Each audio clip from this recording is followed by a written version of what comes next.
Olá, amigos e irmãos, bem-vindos mais uma vez. Nós estamos já no fim de semana, tá frio, mês é maio e sabadão. Vamos conversar um pouco, ter um papo sobre algumas coisas que permeiam nossa sociedade e a comunidade cristã como um todo, tá certo? Já disse aqui em algumas outras vezes, deixa eu acertar um pouquinho a câmera aqui, um pouquinho só. Deixa eu ver se ficou bom. Aí, beleza. Então, daqui a pouco o crente aceitou a Cristo como Salvador, sobre qual ótica? Qual é esse é o bate-papo nosso hoje. Qual é o referencial que faz com que alguém aceite a Cristo como Salvador? Existem várias coisas, mas um ponto central disso tudo é a salvação do indivíduo. Cristo, ele veio remir a raça humana e dar a ela condições de ter acesso a Deus. E naquele grande dia, estas pessoas, a qual eu também me incluo, poderão ter a sua oportunidade de ser aceito no céu mediante as suas ações. Tá? E interessante que Cristo, quando ele chega na nossa vida, nós precisamos sentir essa transformação. E é o que nós vamos conversar hoje. E essa transformação, ela traz como benefício a salvação da nossa alma, né? Só que no meio do caminho, nós esquecemos disso. E para chegar no céu, a gente precisa se abster de algumas coisas. Tá entendendo? Não precisamos ser perfeito além da medida. Mas também não podemos viver uma vida promíscua achando que Deus vai nos aceitar também. E eu quero aqui conversar com você e avaliar alguns pontos, para nós chegarmos a uma conclusão, que não chegaremos no céu à revelia, ao bel prazer, como se entra em qualquer lugar, como se burla um agente de trânsito, como se burla as autoridades, como se engana o sistema. Hoje em dia, você sabe, é criado todos os mecanismos de proteção, de segurança, mas o cidadão consegue burlar esse sistema, certo? Então, no céu não terá condições de fazer isso. Não tem como você burlar a entrada. Primeiro, que o ser celestial que vai estar ali, ele consegue visualizar tudo, entender tudo. Ele já sabe quem são as pessoas que vão chegar lá.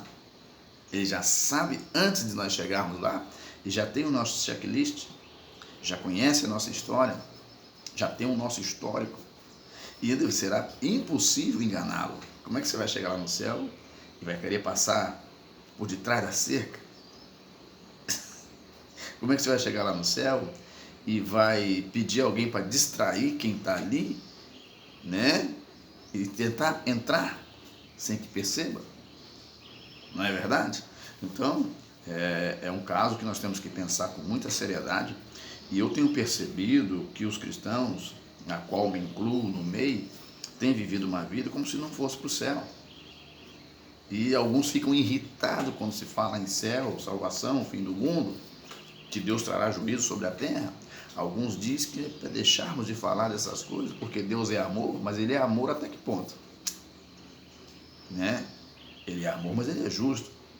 Ele é amor, mas não é bobo.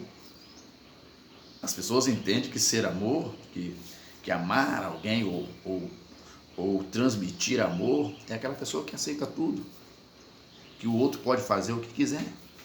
É a mesma coisa que um marido saber que a esposa lhe trai e deixar a si mesmo. As pessoas entendem que tem que ser assim, para poder transmitir o amor. Não. O amor, ele gosta de coisas honestas, sinceras e verdadeiras. Você está entendendo? Então, a vara, segundo a palavra de Deus, a vara ela serve para corrigir aqueles que transgridem, que cometem falhas. Para isso tem as autoridades. Pode ter autoridade que falha? Pode. Então é nesse contexto que eu quero conversar com você, para nós tentarmos evidenciar aqui sentimentos que as pessoas percebem que não lhe farão mal naquele grande dia, ou que não prejudicarão a sua entrada no céu. E eu vou ler aqui no livro de Tiago. E olha que Tiago estava dando uma palavra para a igreja há mais de 2000 anos atrás. E ela parece que é da agora. Parece que Tiago estava vivendo hoje. Mas lá naquele tempo, onde Tiago estava, a região onde Tiago estava, era uma região que, quanto mais desenvolvida for a região, e mais circulação de pessoas de todos os povos em determinada região, mais essa região ela é vulnerável a aceitar todo tipo de ideia, de pluralidade, né? De diversidade de pensamento. Essa diversidade, alguém vai dizer, mas isso é um direito da sociedade de ter pluralidade ou a diversidade. Por exemplo, concordo com você, mas torna-se, se a sociedade não tiver, ou a comunidade não tiver uma definição daquilo que quer realmente, ela é indefinida. Ela não sabe para onde vai, não sabe quem é, para que veio, qual a sua importância.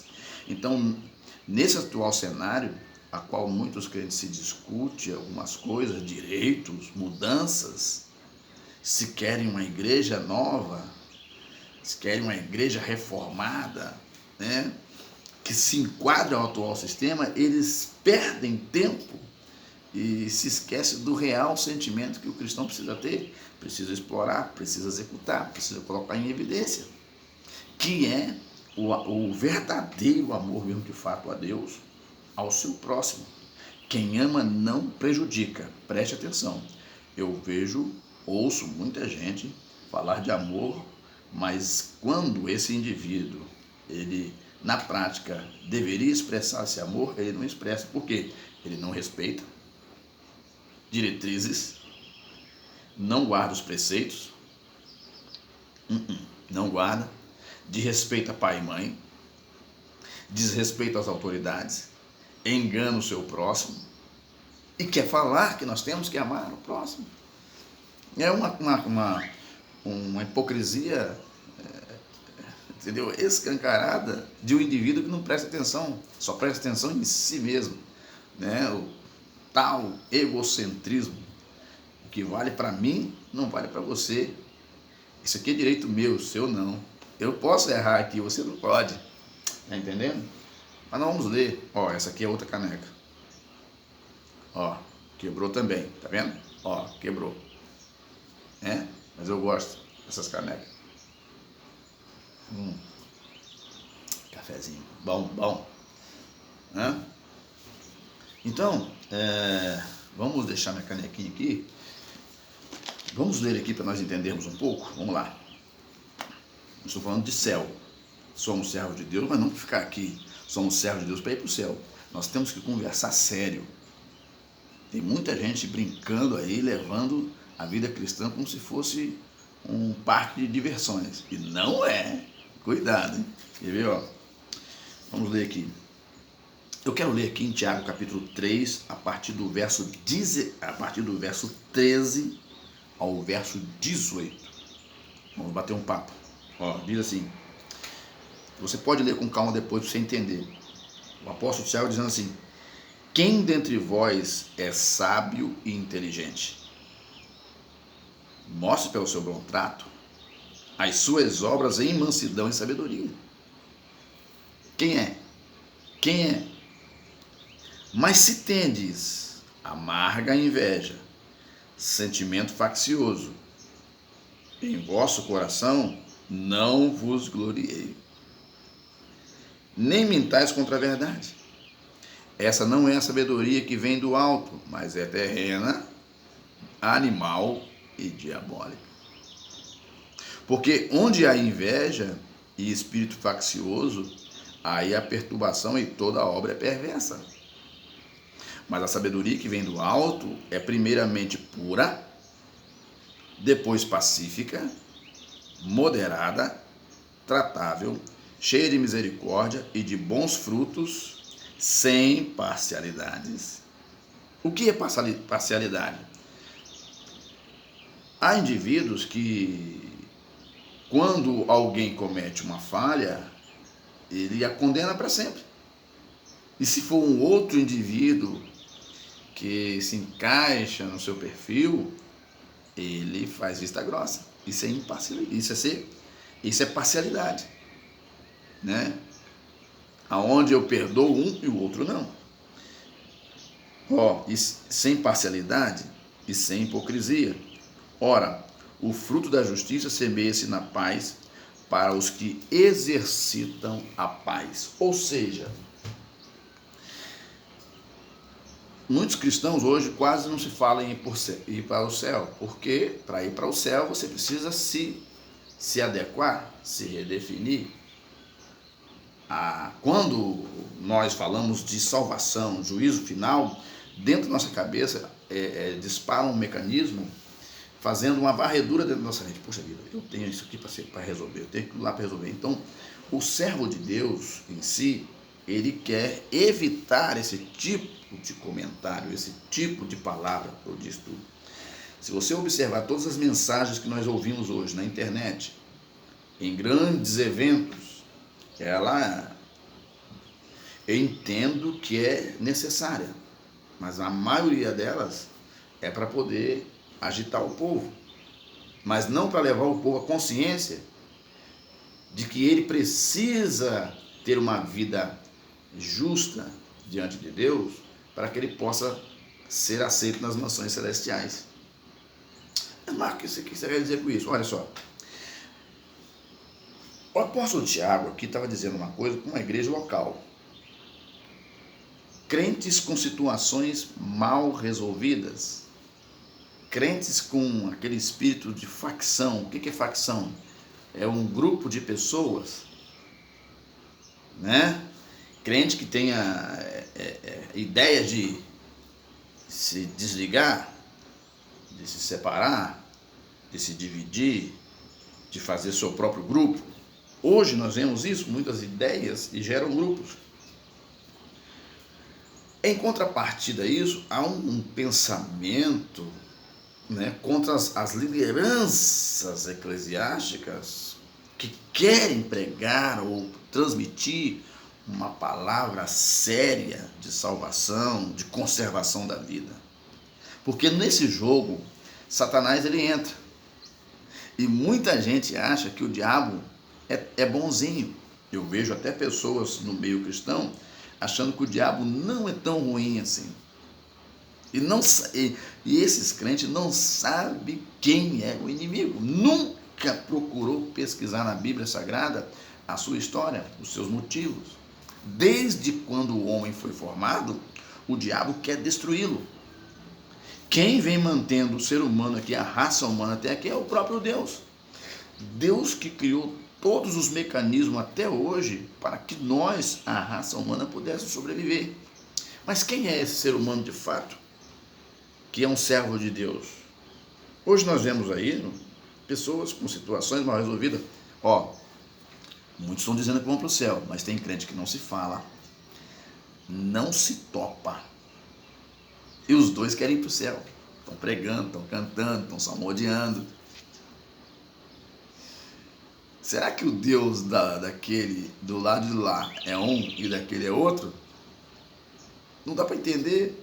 Então nós temos muito nesse processo cristão, nós temos muitos crentes com situações mal resolvidas. Olha só, gente que tem amarga inveja do próximo. Essa inveja é uma inveja que mata. Nós temos pessoas dessa forma, gente invejoso, gente com espírito faccioso, gente com maldade no coração. dentro da igreja, monta um grupinho dentro da igreja, tem seu grupinho. Se é determinado irmão que vai fazer um trabalho, essa pessoa não vai, não apoia e desencoraja os outros para não irem. Nós temos um povo hoje que mal se conversa, mal se fala, mal se entende. É tudo muito rápido, se encontram no horário de culto, quase não olham para o rosto do outro, termina o culto, vão para casa. Aquela essência de Cristo, de você chegar na igreja e não querer sair do culto, essa essência passou. Ela não está chegando na igreja mais. Será por quê? E todos acham que estão aptos para ser salvos. Situações, traições, adultérios, fornicações, tudo isso está permeando o povo cristão e muitos estão achando que isto é normal. Certos comportamentos estranhos estão surgindo no meio dos crentes, divisões, separações, lideranças algumas estão envolvidas em crimes, estão envolvidas em escândalos, em corrupção. E como que nós vamos chegar lá? Qual o exemplo que nós estamos dando para o mundo? A Bíblia diz, Jesus deixou para nós uma missão para nós transformarmos o mundo. Você percebeu que é o mundo que está transformando a gente?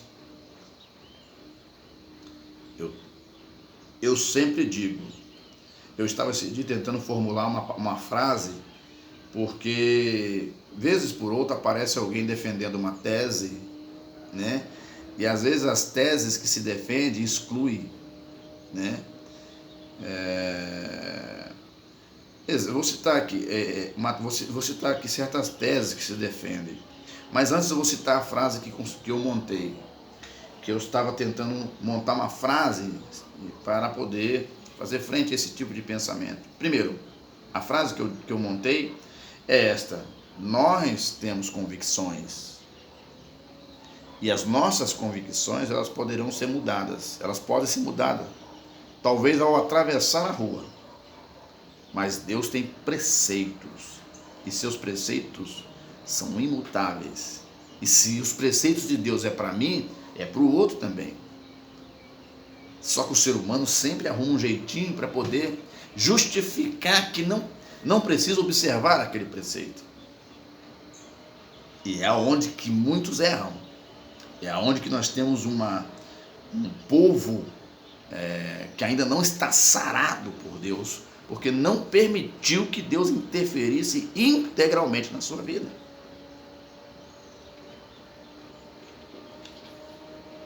Aí nós temos hoje como saldo crentes brigados, divididos,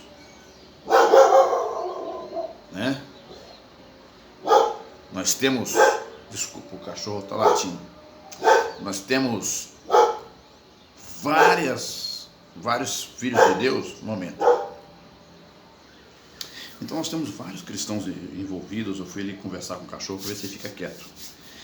Ele deve estar vendo alguma coisa. Nós temos vários cristãos envolvidos em situações adversas, Outro momento. Tá certo? Um momentinho. Eu fico pensando um pouco. Então, se Deus tem preceitos na sua palavra, e nós temos convicções, e você sabe que elas mudam, pessoa que era de um jeito, de repente, da noite para o dia, ele é outra pessoa. Existe uma defesa até dizendo que os ensinamentos são arcaicos, os ensinamentos são antigos, que a pessoa que está falando é a mesma. É a mesma coisa que você ter um pai que te dá uma doutrina, um chefe de família que dá uma doutrina para os seus filhos, e de repente um filho diz assim: eu não quero obedecer o conselho do meu pai ou a sua autoridade, quero obedecer. É o mesmo comportamento que acontece. É o mesmo comportamento.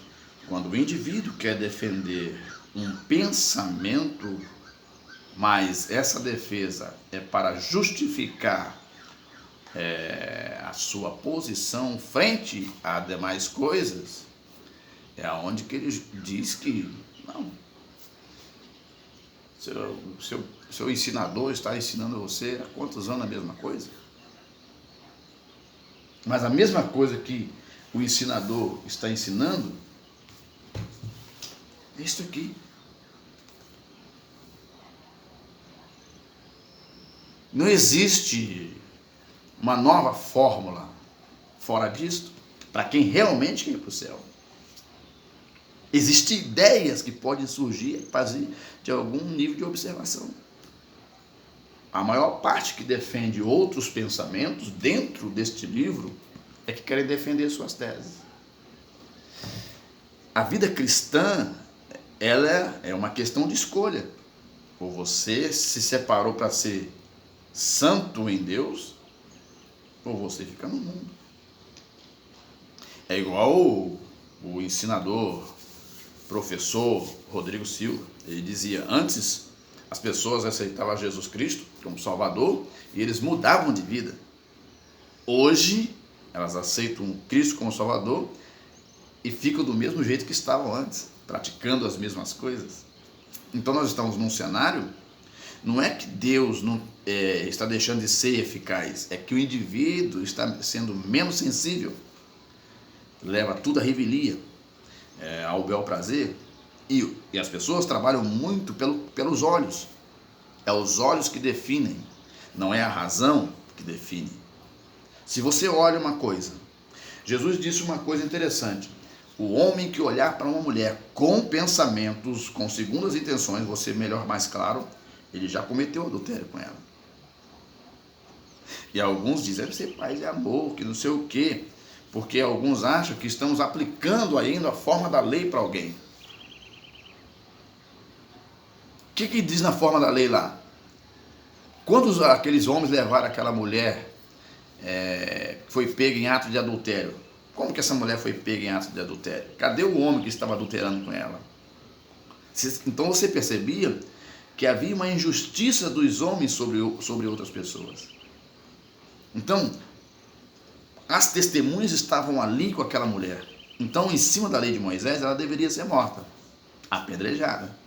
Porque tinha testemunhas testemunhando. A lei é dessa forma. Está entendendo? Então, para você justificar que alguém cometeu um ato, você tinha que provar. Isso estava para a lei. Na lei do Antigo Testamento. Mas na graça, algumas, nós estamos na graça. Tudo novo. Mas o que Jesus falou? O homem que atentar para uma mulher com segundas intenções, já adulterou com ela. Quem é que é melhor, a lei ou a graça? A graça, ela te dá um livre acesso ao Pai, mas ela não te dá um cheque em branco para você fazer o que você quer, não. Tem muita gente enganada com isso. Eu queria entender quantos céus tem, porque tem crentes que mal se relacionam com o seu próximo, mal se relaciona com seus familiares, mal se relaciona com os irmãos da igreja. É um crente esquisito, estranho, está sempre contrário aos ensinamentos bíblicos, não é? Eu queria saber qual é o céu dessa pessoa, porque o céu que a Bíblia me mostra é um céu para onde os obedientes vão entrar. Claro que existem os excessos. Aonde tem o homem, o ser humano, tem os excessos. Mas eu quero dizer uma coisa. Do jeito que nós estamos, pessoas divididas, separadas, brigadas, com um sentimento faccioso, invejoso, maldoso. Olha só o que está escrito aqui em Timóteo. Eu vejo poucos ensinadores explorando esse texto. Por que será? Não serve mais?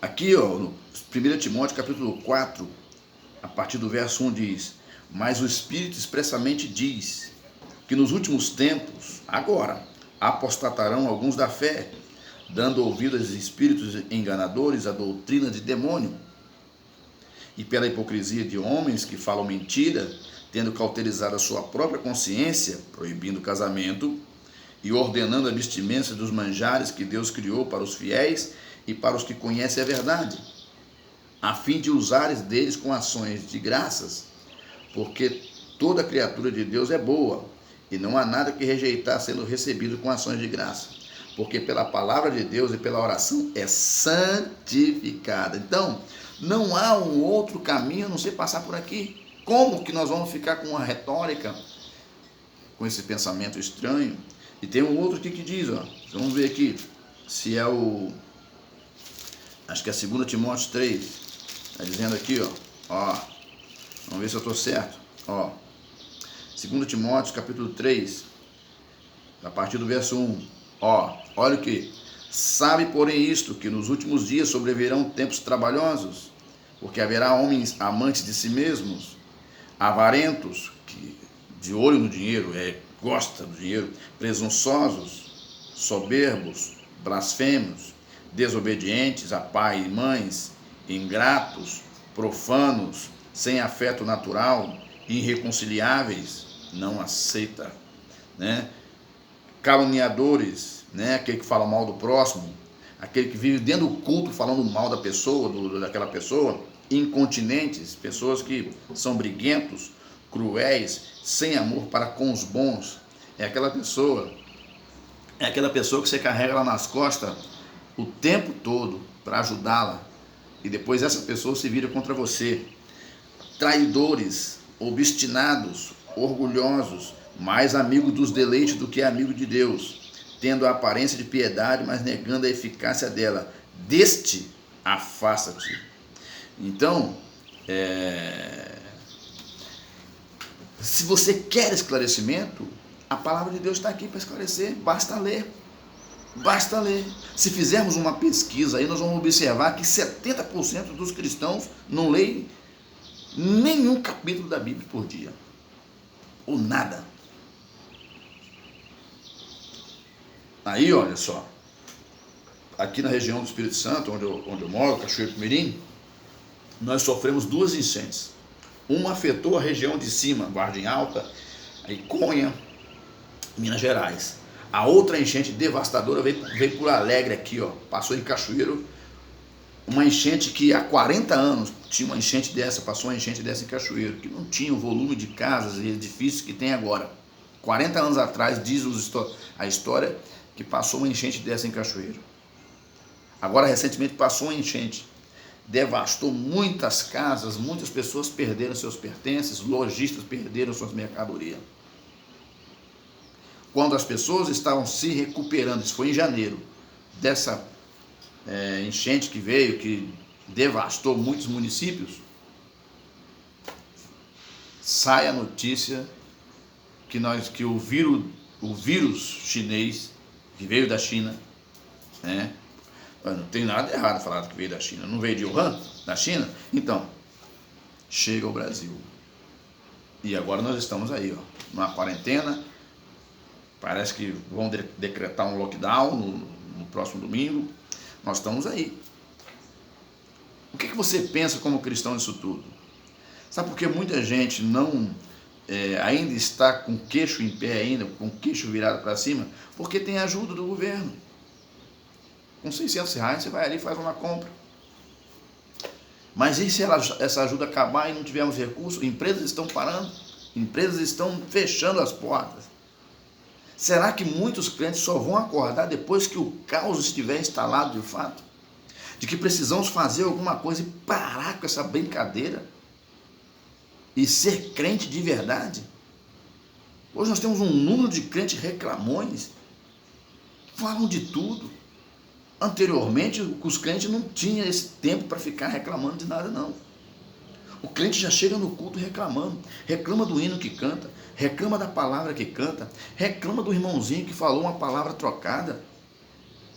Se Deus não está nem ligando para isso, rapaz. E a pessoa fica olhando detalhes, olhando pelo em ovo. Deus não está nem aí. É por isso que aquela essência gostosa de estar no culto, ela não existe mais. São poucos que sentem. Às vezes você está num culto de meia dúzia, a presença de Deus ali está. Às vezes você está num culto que tem mais de 100 pessoas, o culto está vazio, você não sente nada. Por que será? Então são coisas estranhas. A igreja não é um centro um centro social onde as pessoas têm que estar ali tratando de outras coisas. A igreja é um lugar de adoração. Reclama de tudo.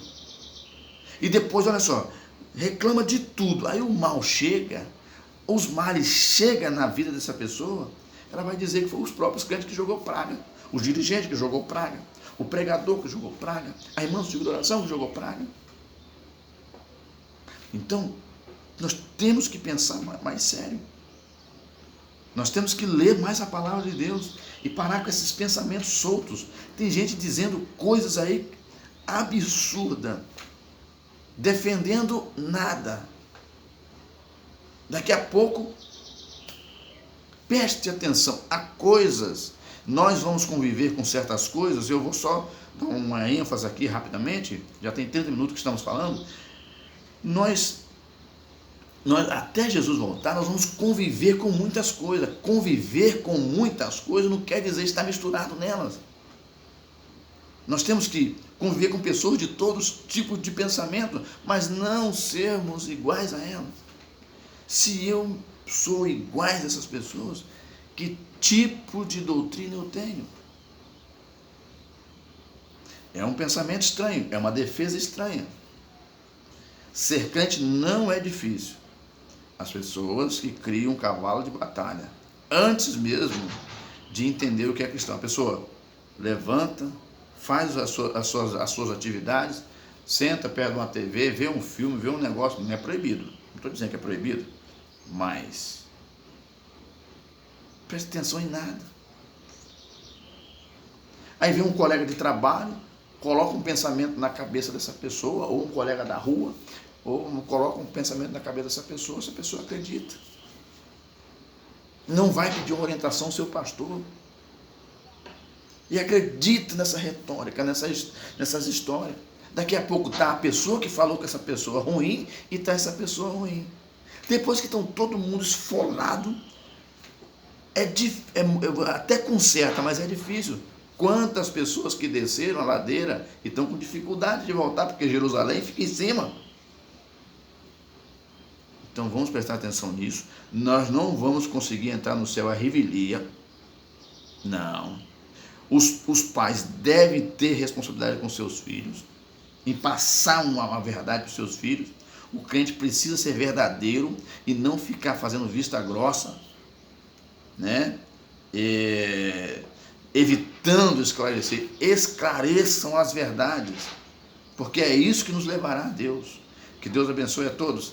A gente volta a conversar numa próxima oportunidade.